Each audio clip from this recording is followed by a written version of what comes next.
In this video, we're going to talk about the power of your subconscious mind and how to truly harness the power of your subconscious mind. And to do that, we need to know about the subconscious mind. That's why I'm going to share with you the 5 most important facts that you must know about your subconscious mind, and really that you must know about yourself, about your life, and how this is playing out in every single moment of your life, because your subconscious mind is the main driver of your reality. Because your subconscious mind is like a 3D printer. Whatever the program is, whatever the blueprint is inbuilt in it, it's going to print out that in your reality. So it is so critically important for us to create and build awareness of how our mind works, so we can better understand the nature of reality, better understand ourselves, but also better apply the tools that can then change and create and improve our lives. And so we're gonna go straight into this with fact number 1. It is so important that you understand that your subconscious mind represents 95% of what you do every single day. It is like the database of your life. It is like the operating system that runs your life. Think about this. Every thought you have today, every decision, every habit, the way you walk, the way you eat, the way you chew your food, the way you run your body, the way you drive your car, the way you make breakfast in the morning, the way you make your bed, the way you go to work, the way you talk to people, the gesture you use, all those things and so much more. You don't think about it, you just do it. The way you open the door, the way you lock it, the way you go about life, the way you run, the way you do business, the way you sell, the way you use story, the way you talk, communicate, the choice of word you use. All of this is subconscious, it's automatic, it just happens for most of the time. For 95% of the time, you don't think, you just do it. That has serious implications, because when you understand that you just operate consciously for 5 to 10% of the day, meaning I think consciously, right? I take control of my thought, of my focus. I ask myself questions. I, spend some time consciously engaging about what I want to do, who is life, what it is, what decision is the best. But for the rest of the time, we just go back and sleepwalk through life on autopilot. And that's okay, because a lot of the things we do are just repetitive, mundane, and thank God we don't have to make conscious decisions to remind ourselves to breathe every moment, or how to eat, or how to open a door. Otherwise, we will be never learning and never evolving. So the fact that our subconscious mind does so much for us is a gift that allows us to use our conscious mind for what really matters in this moment of the day, in this moment in our life. But that doesn't take away from the fact that if 90% or more of what you do every single day, and the way you think and the way you feel and the decisions you make and the beliefs you have and the self-concept and opinions and values that you have is unconscious, that means that a great deal of it, you are not even aware of it. And Carl Jung referred to this as the shadow. We could call that our blind spot. You see, our subconscious mind creates a reality like a 3D printer, right? Based on the content of the subconscious mind. But if you're not aware of those belief systems, of those thoughts and programs that are creating your reality, you become unconscious to it. And so you just think that it's because of an external situation or something happened externally. But understanding that your subconscious mind runs based on the program that is inbuilt in it and contribute to create your reality as it is, shows you that in every experience that you have that is not what you want to get, there is something you can learn. There is something that is being reflected back to you, especially in those experiences that are habitual, repetitive, and that seems to be just happening over and over and over again.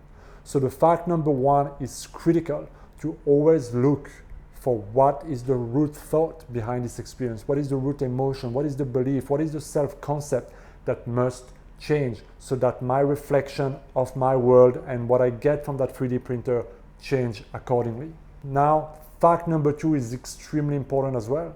Your subconscious mind doesn't know the difference between imagination and reality. See, what you focus on in your mind, the picture, the mental pictures and thoughts that you create in your mind, your subconscious mind thinks it's happening here and now, and it's real and it's true and it's now. So whether you think of a memory in the past, something that happened 10 years ago, whether it's a good memory or a bad one, you're going to experience it now. But it has no bearing on where you are and what's happening now. The same is true if you start to imagine about the worst case scenario and you start to obsess about something going wrong and you start to panic and get anxious and go into this, panic, self-anxious mode for something that doesn't exist apart from your own thoughts and mental picture. How insane is that? You can literally make yourself sick for something that hasn't happened yet, but that is true in your own mind. Because your subconscious mind always takes everything as happening here and now. And that is the key of creation, is that what we observe, we create on some level. At the subatomic level, the quantum level, the act of observing something without consciousness is the act of creating something. So the more you focus your attention on what you want, the more you create that possibility, that reality in your life, okay? And the more you focus your energy, your thoughts, your emotions, the more you're showing your subconscious mind with repetition, this is what I want. And the more your subconscious mind is going to create that in your life. So it's very important to focus on what you want and create the mental pictures, the mental thoughts and emotions of what you want now, to teach your subconscious mind ahead of time of the experience you want to have. This is what mental rehearsing, visualization is one of the most important tools. And we all use it all the time, whether you are consciously aware of it or whether it's one of those 95% of the things you do on autopilot throughout the day.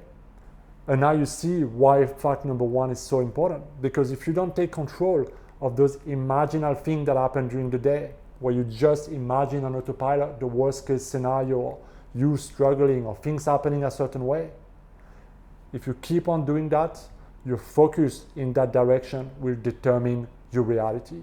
Your focus determines your reality. So remember that your subconscious mind doesn't know the difference between imagination and reality. We go to fact number 3, which is that your subconscious mind doesn't know the difference between good and bad, right or wrong. It has no blueprint for good or bad, right or wrong. It just takes and accepts what you tell it is right or wrong. That's why something like money can mean so many different things to different people. Some people love it, some people think they love it, but subconsciously they resent it, okay? But money is just a neutral energy. But we project our beliefs, we project what we learn, and we associate certain concepts, ideas, and beliefs with money, and it shapes our relationship to it. And then that relationship starts to play out in our reality. It's the same thing with certain political figures. It's the same thing with certain ideas. It's the same things with certain dogmas or beliefs or values that the society has. Some people are for it, some people are against it. It is neither good, nor bad, nor right, nor wrong. It's not a matter of who has the truth. The matter of the fact is that what you believe will be true for you. And that is so important to understand. Your subconscious mind, whatever you take it, whether you tell it that you are a stupid piece of shit that will never achieve anything in your life, and you say that to yourself again and again and again, it's just going to say, okay, let's do it. It's not going to oppose to the idea because it is wrong or because you beat yourself up or because it's unholy. It doesn't differentiate. It just accepts whatever you tell it or whatever the world tells you, and you simply accept that as well. If you tell it that you are an amazing person, that you're capable, resourceful, that you can create anything that you want, and that you have a tremendous creative power, again and again, it will accept that as well. So you can change the blueprint, the program that you have by simply becoming aware of the relationships, the value, the opinions and beliefs that you have attached to things or people or situations or ideas that you have about the world and yourself. Okay, so we're gonna go to fact number 4. And this is to do about how the subconscious mind learns. Because a lot of the thing is to unlearn what we've learned, okay, what the world told us or what we picked up when we were, young children from our parents and society. But it's to understand how the subconscious mind learns, and the subconscious mind learns mostly through repetition. Okay, so what do I mean by that? Think about anything in your life. Think about maybe the time when you, if you have a driving license, learn how to drive a car. The first time you were behind the wheel, most likely, if you're like me, you struggled to drive. Okay, you were super focused on what was happening, changing the gears, looking for pedestrian and turning and decelerating, doing all those things at the same time. You were not thinking about tomorrow, about lunch, about dinner, about what's happening, right? Or the radio. You were just hyper focused, consciously focused to make sure you don't crash, okay? Now, 1 year later, you drive, same car, same intersection, but this time you're talking with your friend, or you are on the phone, or you're checking something, you're talking on a smartphone or whatever. The question is, who's driving the car? For most of us now, the subconscious mind is driving our car, is driving our bike, and we are just able to multitask while we are driving, something that we were unable to do when we started. But through repetition, at some point, it just became a habit. And you can learn that for about anything. You see, whatever thought you repeat in your mind with enough certainty, it will become a belief, right? It's the same way you build certain beliefs. It's the same way you perpetuate certain beliefs, certain ideas about yourself right now with your most dominant thoughts. So it's a good thing to ask yourself, what are my most dominant thoughts every day? Especially around subjects that are important, like money, like relationship, like yourself, like your job, and other things that are important to you. What are your most dominant thoughts? What do you focus on most of the time? Because what you focus on, not only, like we said earlier, you put your energy and your attention to it, and your subconscious mind thinks it's real and happening now, but with that repetition, you are changing or reinforcing the program, the blueprint of your subconscious mind, and it's going to keep on printing, creating the same experiences according to those beliefs. So repetition is necessary to reprogram the subconscious mind, and this is where a lot of people fall short, because it's easy to be motivated, inspired, and be like, you know what, I'm going to start affirming, I'm going to start doing my thing, I'm going to start changing my thought, my belief, my energy, let's go. And they sustain that for 2-3 days, right? And then they're like, what the fuck is my manifestation? What the fuck is my breakthrough, creation, transformation, okay?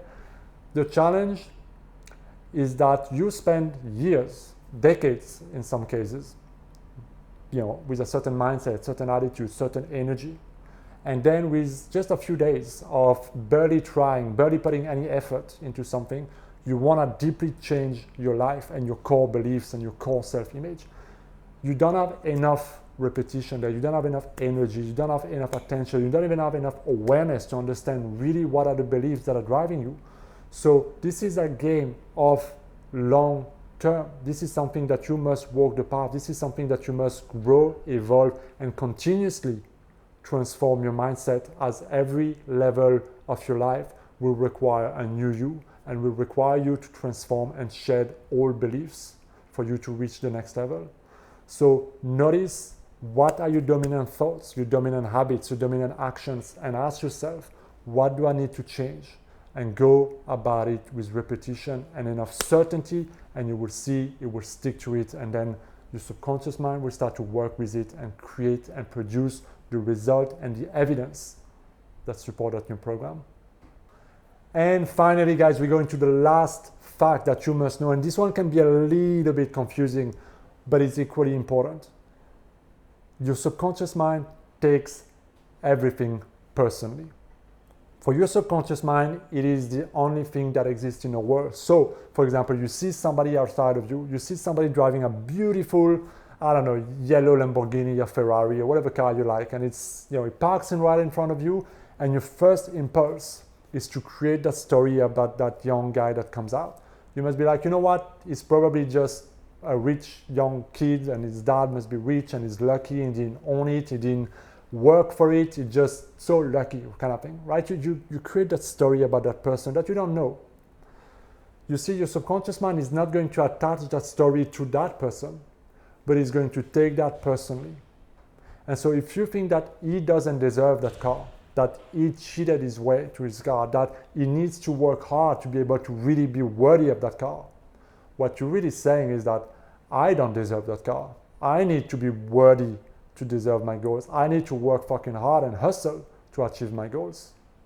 So every time you judge someone or something what you're really doing is judging yourself. What you're really doing is imposing those beliefs, those limitations on yourself. And that's why a lot of the master teachers like Neville Goddard, Joseph Murphy, Bob Proctor, Dr. Joe Dispenza, all of them will tell you the same thing about the golden rule, about treating others, about seeing others in the way that you want to see yourself. So if you see other people as limited and you belittle them in your attitude, in your thoughts, or in your words toward them, what you're really doing is belittling yourself. And so karma will go back to you, because what you give, you receive. Life is a forever giving and receiving thing. So everything you're giving to others, you're really giving to yourself. So it is so important to understand that your subconscious mind doesn't differentiate and take everything that's happening personally. There's no good, bad, right or wrong. It just takes everything that goes through your mind and accepts it. And whatever you hold, if one of your dominant thoughts is judgment, criticism toward others, it is one of the most important things that you must get rid of. Seriously. If you spend a lot of time belittling, criticizing, judging, gossiping toward others, get rid of that habit. Detoxify your mind. I guarantee you it's one of the best things you will ever do to your life. Now guys, those were the 5 most important facts that you must know about your subconscious mind. I hope you enjoyed this video. Let me know in the comment what you think about this video, what you think about those 5 facts, and if you want to add anything to this, guys. I will see you in my next video. As always, if you want to see more videos like this, like, share, and hit that subscribe button. See you next time.